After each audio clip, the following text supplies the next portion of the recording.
Visual literacy. I chose to create a Prezi presentation to summarize just a few of the many things that I've learned within this visual literacy unit. Um, I obviously have water cycle as my topic, and I have found that not only for water cycle, but for many other processes such as Krebs cycle, photosynthesis, graphics are a wonderful way to visually show exactly what's going on in a system. For instance, we can use the arrows and our vocabulary words to accentuate parts of a system and to see how everything all works together so that the students have an idea of what's really going on within a system.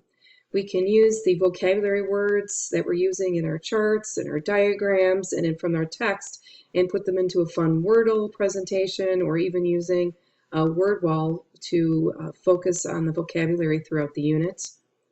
And then once we get to text, we can help the students to understand what the titles and what the subtitles mean within their text. When they get to a table, to help them understand, what am I supposed to be getting out of this table? What types of information is this giving me? And then when we can also come to a diagram, where does that show? Where does it say figure 10.2 in the text? What am I supposed to be getting out of this? And helping students to make connections between what they're seeing and what they're reading.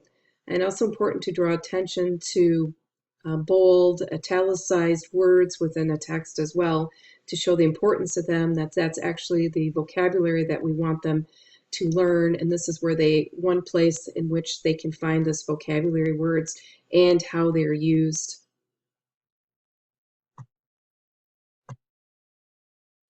And we can also, graphics are also wonderful to show things that normally students wouldn't be able to see, such as a cross-section of an aquifer is not something we're going to see in real life. And to describe a process that might be too small or underground for them to see, we can see on a small scale what's going on between soil particles.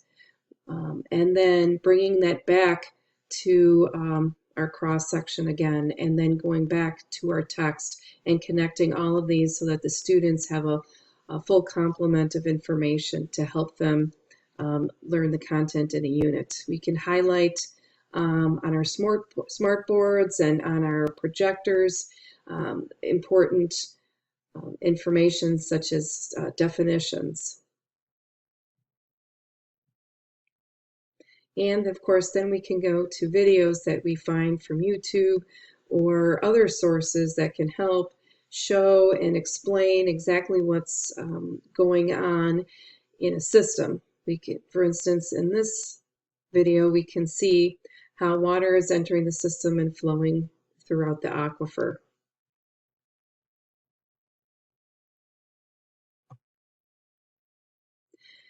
There are interactive sites, such as this one, that shows us information. When we hover around ice and snow, it can give us more information about what ice and snow are and how exactly does that fit into our system. We can also use some great interactive web quests, such as this one from NASA, where the students can look for vocabulary words, watch videos on engineering and the cycles, and these are some great activities they can either do in class or at home.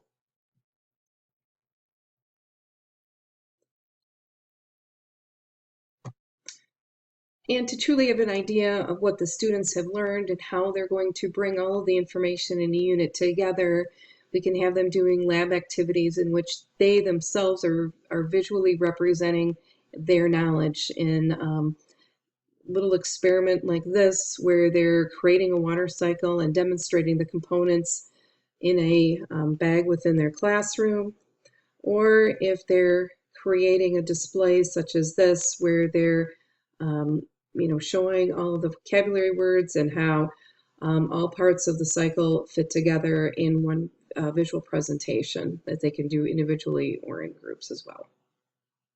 Thus ends my visual literacy presentation.